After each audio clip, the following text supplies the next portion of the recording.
día tengan todos ustedes. Reciban un cordial saludo donde quiera que se encuentren y nos acompañen en este curso de estática. En este caso pues vamos a resolver ya un problema basado a los conceptos de las sesiones anteriores y pues iremos resolviendo problemas sucesivos respecto de esos temas descritos, ¿de acuerdo? Antes de comenzar con la solución de los ejercicios, les comparto dos tablas que, como comentamos en clase anterior, tenemos lo que sería el módulo de elasticidad, que es una de las variables principales que hay que entender basado a las características que se nos están indicando en los problemas. Así, este valor de la letra E, aquí lo podemos ver perfectamente bien, de tensión E, y que hace referencia al módulo de elasticidad. Tenemos dos tablas. Esta es en unidades inglesas, es exactamente lo mismo pero basado a las unidades del sistema inglés. Estas estarían referenciadas al sistema internacional. En términos generales son tablas de propiedades físicas promedio de los materiales más comunes, ¿sí? Obviamente todos los materiales sabidos y bueno, y pues obviamente por haber, se hacen las respectivas pruebas y posteriormente se tabulan, ¿sí? se tabulan, y por consiguiente todos los materiales que existen tenemos sus propios valores de esfuerzo de fluencia, esfuerzo último, módulo de elasticidad y así como su coeficiente de dilatación lineal. Pero como se ha venido comentando, solamente vamos a abordar algunos de los materiales, no vamos a abordar todos. La realidad de las cosas es que una vez que se entienda, se comprendan todos esos principios, el material es lo de menos, porque como se ha venido indicando, simple y sencillamente cuando se me indica algún tipo de material, recurro a tablas como esta que está mostrando y obtengo o transcribo simplemente sus valores y se acabó. Así también como en algunos gráficos, como vimos en la sesión anterior. Entonces, estas propiedades físicas promedio de los materiales comunes se representan en esta tabla, en el cual la primera columna tenemos a los materiales y después tenemos otra serie de tres columnas. La primera de ellas es el esfuerzo de fluencia. Y esto también tiene mucho que ver con lo que se platicó en una sesión anterior. El esfuerzo de fluencia es la transición entre lo que sería la parte elástica a la parte plástica, ¿sí? Es hasta donde se tiene dicho límite de la zona elástica y comienza la zona plástica. Simplemente recuérdese, ¿sí?, que en la zona elástica es en el intervalo en el cual nosotros tenemos que estar trabajando, ya que en la zona elástica de ese material, cuando se le aplica una fuerza, se va a comenzar a deformar, pero cuando nosotros quitamos esa carga, el material va a volver a su posición original, ¿sí? Va a estar trabajando sin ningún problema. Así de simple. No voy a pasar a su zona elástica, que es en donde ya el material comienza a sufrir fatiga, donde ya la deformación es permanente y las consecuencias de los esfuerzos y de las deformaciones pues hacen que ese material ya no sirva para el fin para lo que fue diseñado. Entonces, dependiendo en lo que se nos indiquen los problemas, ¿sí?, en qué parte de las tablas vamos a estar trabajando, ya tenemos entendido entonces que el esfuerzo de fluencia es hasta donde termina la zona elástica y comienza la zona plástica, es el punto de transición, ¿sí? Lo tenemos obviamente subdividido a la tensión y al corte, ¿de acuerdo? Nuevamente esto también ya se habló acerca de estas cuestiones, tensión y al corte o al esfuerzo cortante. Y resulta obvio, resulta natural que si nosotros observamos los valores, el esfuerzo de fluencia al corte es menos. Por lo general todos los materiales siempre tienden a resistir menos cuando están al cortante. Cuando es a tensión, ¿sí? El esfuerzo es mucho mayor, ¿de acuerdo? Tensión y compresión es en cierta manera el esfuerzo es el mismo, nada más cambia la forma en la cual está trabajando el elemento, el valor vendría siendo el mismo, ¿de acuerdo? Más no así en la parte de tensión.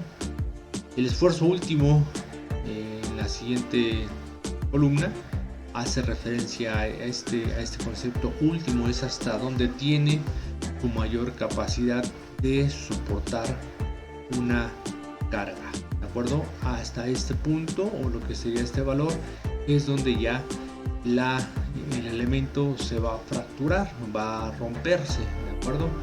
Aquí igual no hay que confundir con el esfuerzo de fluencia.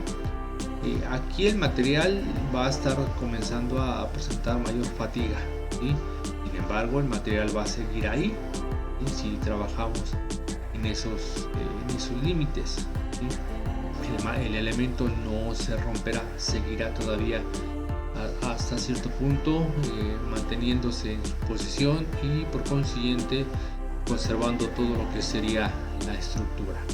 Sin embargo, posterior a ese esfuerzo que se ha generado, lo más seguro es que se haga una inspección y se remueva o se cambie ese elemento que ya se dio, como decimos comúnmente, ¿de acuerdo? En el esfuerzo último, ahí vemos que lo que sería el elemento pues ya se va a fracturar, o simple y sencillamente va a comenzar a presentar fisuras. Internamente ya está cedido, ya la cantidad de esfuerzo que resistió o que soportó fue mucha y simple y sencillamente ya se fatigó, ya no sirve. En términos generales hay que cambiarlo de manera inmediata, o ya en el último de los casos o en una situación mucho más crítica pues podrá colapsar la estructura si yo sobrepaso este esfuerzo último. Por eso es que vean que pues, relativamente en términos generales los valores son casi el doble, ¿no? Un poquito menos, 248 megapascales respecto al esfuerzo de fluencia de 248 megapascales, es mucho mayor. Pero recuerden que nosotros siempre, hasta donde pueda ser posible, deberíamos estar trabajando en estos rangos, en el esfuerzo de lo que es el esfuerzo de fluencia, ¿de acuerdo? En el esfuerzo último es cuando ya es como se dice en algunas ocasiones, se establecen los márgenes de seguridad. Está bien, tú ya pasaste por ejemplo el esfuerzo de fluencia, tensión 248, llegaste a los 250, 300, 350, pero todavía entre comillas estás dentro de un margen de seguridad. Conforme vayas pasando del valor del esfuerzo, el margen de seguridad va a ser cada vez menor, ¿de acuerdo? Y resulta obvio porque cada vez te acercas más al punto en el cual pues el elemento se va a romper, ¿de acuerdo? Aquí cuando estés trabajando en el esfuerzo de fluencia vas a estar trabajando en márgenes de seguridad muy altos, ¿de acuerdo? Por eso siempre cuando ustedes ven cualquier sistema que soporta carga, siempre se establece un valor como carga máxima. Por ejemplo, una grúa te puede indicar carga máxima o carga máxima 2.5 toneladas. En ese rango, en esa media de carga, la grúa va a estar trabajando sin problema. Puede sobrepasar esa capacidad, ¿sí? Pero no es recomendable porque en un momento determinado la grúa podría colapsar. Sin embargo, pues ven el margen que se le da el colchón para que si tú en lugar de estar soportando 2.5 toneladas, no sé, basado al diseño llegas a las 3 toneladas, pues la grúa pueda permanecer todavía en pie, pueda permanecer trabajando en óptimas condiciones, pero teniendo en cuenta justamente ese punto que tú ya sobrepasaste su capacidad y estás trabajando ya en una zona, en un nivel de riesgo, ¿de acuerdo? Pero por cualquier cuestión siempre se diseñan para que soportan más los sistemas y más a lo que se indica previamente en las instrucciones. No tiene mucho que ver. Por ejemplo, como se acaba de mencionar, respecto de los márgenes o los niveles de seguridad en los cuales se diseñan todos los equipos, todos los elementos que están sometidos a una cierta cantidad de carga. La tercera, bueno, obviamente también a la tensión y al cortante. Aquí sí, si se dan cuenta, nada más no quiero omitirlo, si nos está indicando, por ejemplo, en lo que es el esfuerzo último, cuál es el límite de tensión y cuál es el límite de compresión. Pero vean de qué estamos hablando. Aquí el límite de compresión es de 552 pascales. ¿Y por qué existe uno? Porque un valor máximo en la compresión. Porque después de este valor, este material en particular se hace como polvo, ¿sí? Es hierro colado, es un material delicado en cierto sentido, y por eso es que se tiene un límite en la compresión, porque después de pasar ahí como que el material se hace como polvo. Así también lo que es la madera no se hace polvo. Lo que hace la madera es comenzarse a astillar, comenzar a hacerse astillas, valga la expresión.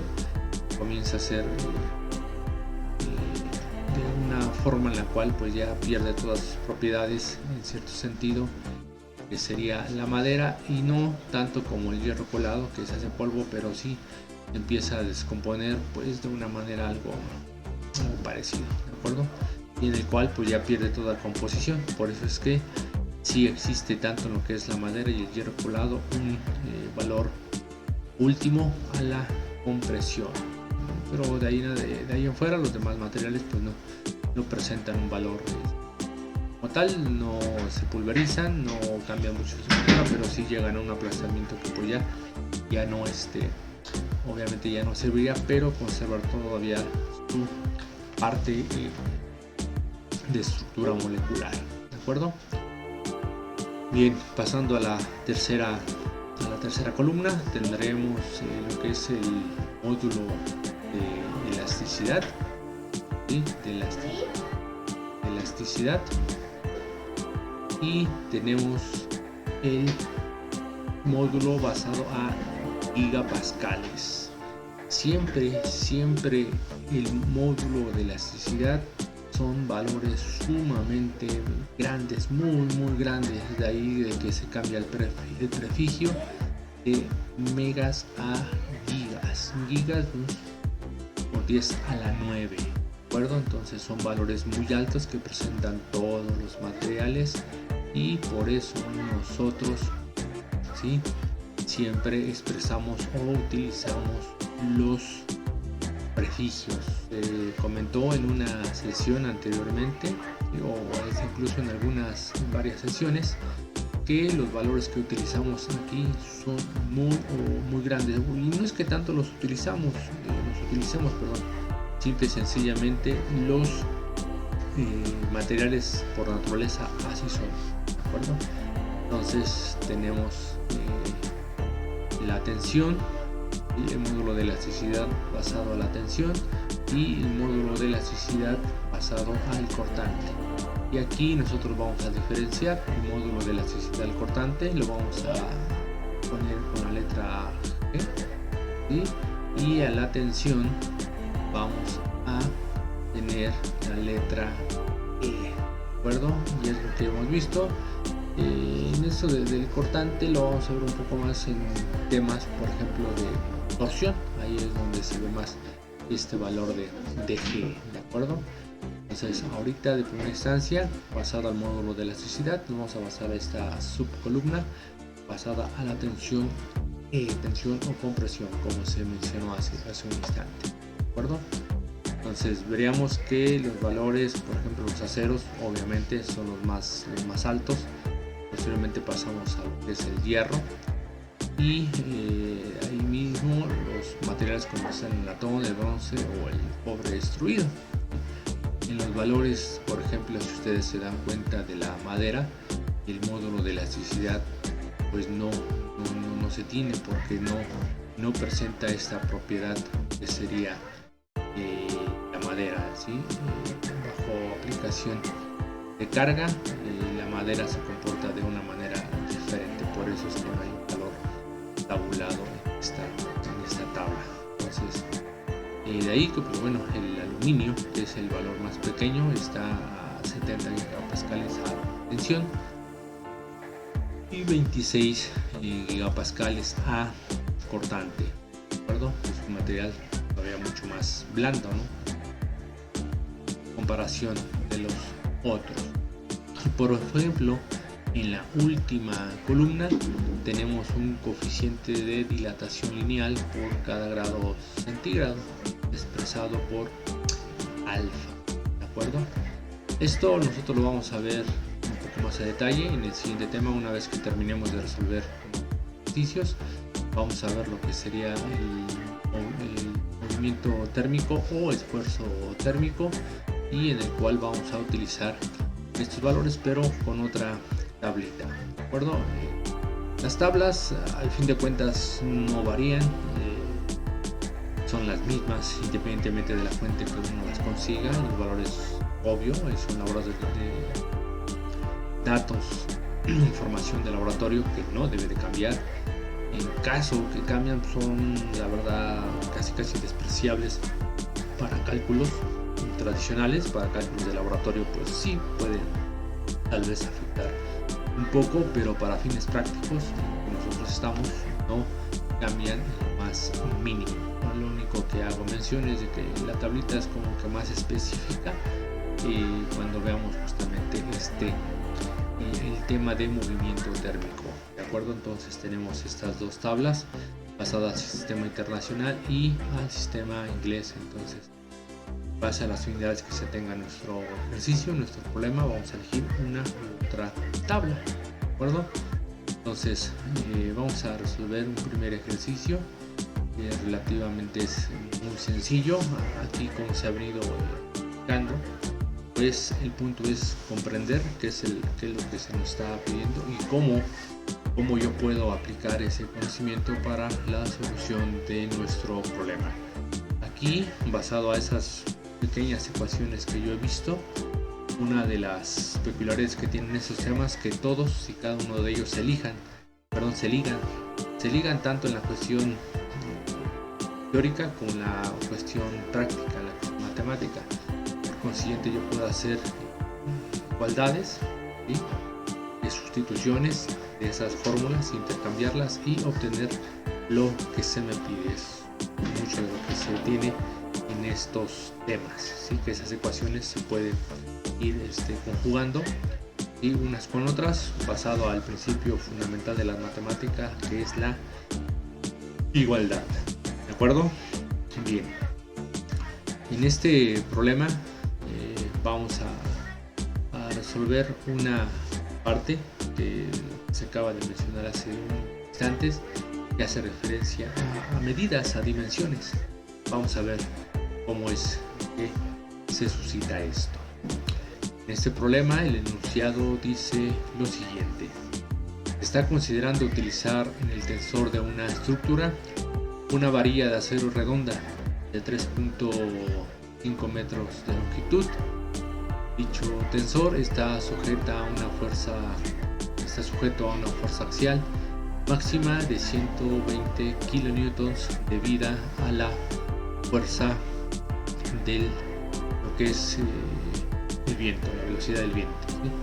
Que se estima en un máximo de 120 km por hora, ¿de acuerdo?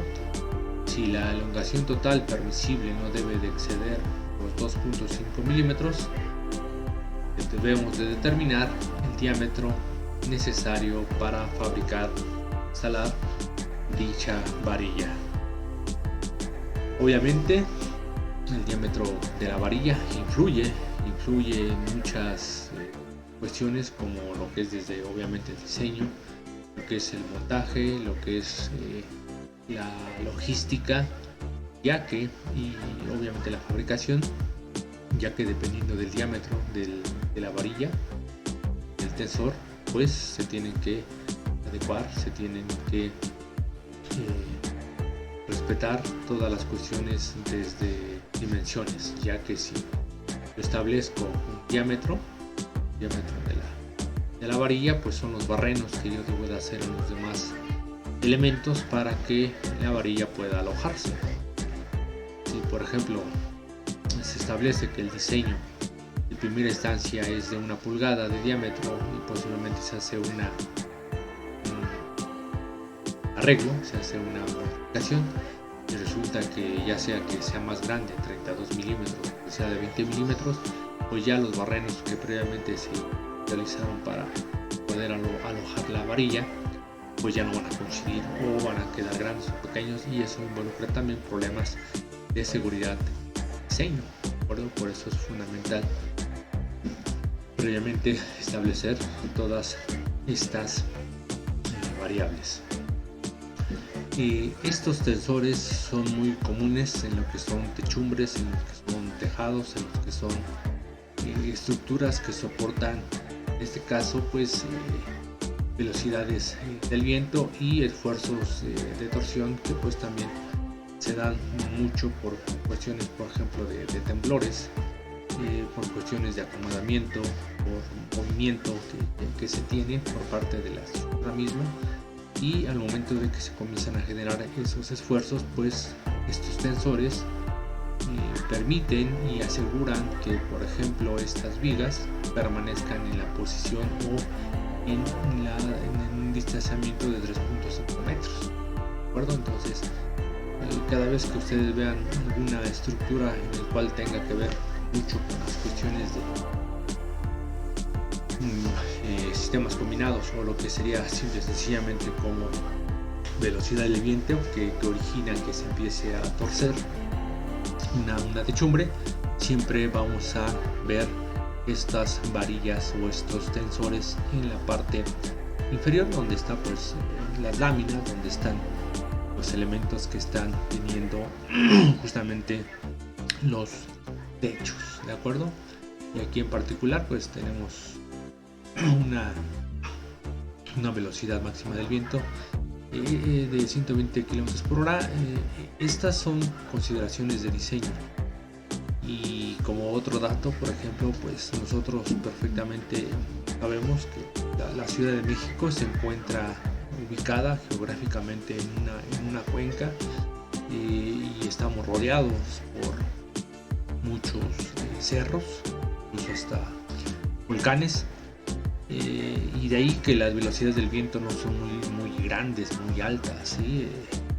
En otras ciudades que son totalmente muy planicies, ¿no? Como tal vez el Bajío, donde pues hay puro llano, como se dice comúnmente, las velocidades que alcanza el viento ahí son mucho más. De ahí que pues en Estados Unidos pues se tiene mucho los fenómenos de los tornados, de los ciclones, que pues ahí sí afectan en gran medida a todo lo que son las edificaciones, y se diseñan bajo otros estándares de seguridad, ya que ahí las velocidades del viento afectan significativamente a todas lo que son desde casas, no se diga edificios, porque ahí el punto crítico viene siendo que en la altura, a mayor altura, pues mayor movimiento que presentará el edificio debido a la velocidad del viento, ¿de acuerdo? Entonces los tensores cumplen papel fundamental en lo que sería el uso en las estructuras, mantenerlas en su lugar.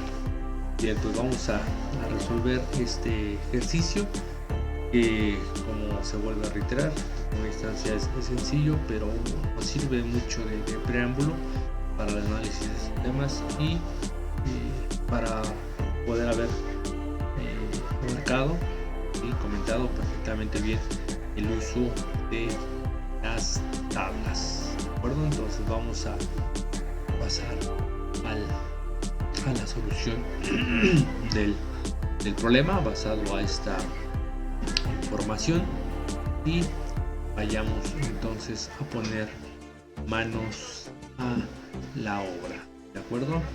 Entonces vamos a ver cómo se presenta esto. Recuerden que todo esto se considera bajo las condiciones de equilibrio estático, que aquí, para resumir un poco, pues vamos a realizar nada más nuestro análisis basado a las ecuaciones. En este caso, si ustedes recuerdan, en las sesiones anteriores vimos una ecuación que relaciona a estos elementos que se nos están comentando, y que esa ecuación es la siguiente. Me están dando deformación total, lo que es lo mismo la elongación total, que es una equivalente, es igual a la carga por la longitud dividido entre el área y el módulo de elasticidad. Si ustedes analizan el enunciado del problema, nuevamente tengo la elongación total permisible, que esas varillas no deben de exceder los 2.5 milímetros de alargamiento. Me están dando una fuerza axial máxima de 120 kilonewtons. Me están indicando que la longitud de la varilla es de 3.5 metros. No me están indicando el área, me están pidiendo que determine el diámetro necesario para fabricar la varilla, y pues aquí, si se dan cuenta, el diámetro pues no viene de manera directa, pero sí en donde, en esta variable justamente, que es el área. ¿De acuerdo? Entonces aquí yo tengo el área, ya que me están indicando que sería el elemento es una varilla, se entiende lógicamente que es una sección circular, y de ahí que pues bueno, atendiendo a cualquiera de las variantes, pues el área de una circunferencia es pi por radio al cuadrado. Aquí pues es donde yo tengo, entre comillas, escondida la variable que se me están pidiendo, que es el diámetro. Entonces en radio no lo multiplico por 2 y se acabó. Y por último me están indicando que la varilla es de acero, y por consiguiente el acero pues viene siendo el módulo de elasticidad para dicho valor, que si recordamos es de 200 gigapascales, pasado a lo que sería el perdón, 200, a ver, sí, y ahorita lo estoy checando nada más en la tabla, si es de 200 gigapascales, atención, el módulo de elasticidad de lo que sería el acero. De acuerdo, entonces pues ya tengo este valor. Entonces lo único que se está pudiendo analizar en este par de formulitas es que pues de manera como que oculta, el valor de lo que sería el diámetro está aquí. Todo lo que serían los datos de esta ecuación pues los tengo. Entonces lo único que tengo que hacer es despejar mi ecuación 1 el área. El área, pues simple y sencillamente queda de esta manera. La realidad es algo casi de primaria, y pues ahora lo único que hago es sustituir cada uno de los variables aquí, de las variables o de los datos que se me dan. Aquí lo que nada más hay que poner mucha atención, y se les va mucho, no sé por qué, pero se les va mucho la parte de las unidades y prefijos, las dos. Así que habrá que ponerse a trabajar en caso de que presentemos algunas situaciones problemáticas en esos conceptos básicos de la física y que pues aplican en la cuestión mecánica. Entonces la carga me dice que son 120 kilonewtons. Pues la longitud está directamente en metros, 3.5 metros. Y me están dando el valor de la elongación máxima, que sería 2.5 milímetros.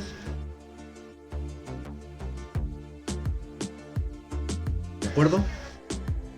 Y por último, lo que sería el módulo de elasticidad. Y pues incluso esto lo voy a escribir como nuevamente primaria, ¿no? 1, 2, 3, 1, 2, 3, 1, 2, 3. Ahí está. ¿De acuerdo? 200 gigapascales, valor de tablas, que pues ya se explicó y ya se vio realmente dicho valor. Entonces el valor del área que resulta ser esta operación es de 0.1, 2, 3, 34 metros cuadrados. ¿De acuerdo? Este es el valor del área, pero pues como ya se indicó, eso no me están pidiendo lo que es el radio. Entonces, incluyendo el área en ecuación 2, ¿sí? Tendría que 0.0004 igual a pi por radio al cuadrado. Haciendo el despeje correspondiente, y se pide que ustedes lo cotejen. El radio vendría siendo de 0.016 metros. ¿De acuerdo? Entonces el diámetro pues debería ser el doble, ¿no? Que sería 0.032 metros, o lo que sería lo mismo, 32 milímetros. Los valores que en muchos de las secciones transversales o en muchos de los materiales que se utilizan en la parte de las estructuras metálicas, por lo general siempre se expresan en milímetros. Son valores también así pues relativamente pequeños. Por eso es que es conveniente, ¿sí? Es muy recurrente utilizar milímetros, y en este caso el diámetro que está resulta muy lógico, y es una varilla, atiende hacia el nombre varilla o redondo, que también así se da en algunas situaciones. Y 32 milímetros, que surgiera un valor para una varilla, ¿no? De 76, de 100 milímetros, ya son valores muy grandes que algo está teniendo como pues tal vez algún error o alguna consideración mal establecida, porque pues ya no sería una medida pues muy lógica, ¿no? Esos valores tan grandes, valores como 12 milímetros que equivale a media pulgada, 16 milímetros que son 5 octavos, 20 milímetros que son 3/4, 25 que son más o menos, ¿no? Eso ya siendo una referencia, ¿no?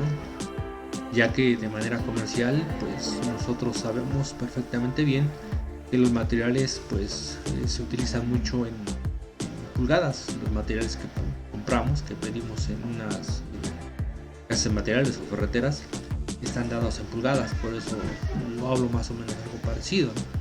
25 milímetros pues es parecido a lo que sería una pulgada. En este caso resultó 32 milímetros, que viene siendo una pulgada un cuarto. Entonces es un valor que es lógico y que, basado en el análisis que se hizo y a la sustitución de los valores, es un valor correcto. Entonces el diámetro que se me está pidiendo, ¿sí?, determinar para que se pueda hacer todo lo que es el montaje y la construcción de esa estructura, entonces debe de estar destinado en varillas de 32 milímetros, que nuevamente es un valor comercial, una pulgada un cuarto, y que sin ningún problema yo lo puedo encontrar en las ferreteras, ¿de acuerdo? Entonces, basado a esta información que se me dio, se me proporcionó, pude llegar a esta conclusión, y por consiguiente el diámetro de la varilla es de 32 milímetros. ¿De acuerdo? Pues bien, hasta aquí con la solución de este ejercicio, de este problema. Les agradezco mucho su atención. Seguiremos realizando más problemas en esta misma sesión, y se les habrán de hacer llegar. Y pues cuídense mucho, les agradezco y hasta pronto. Gracias.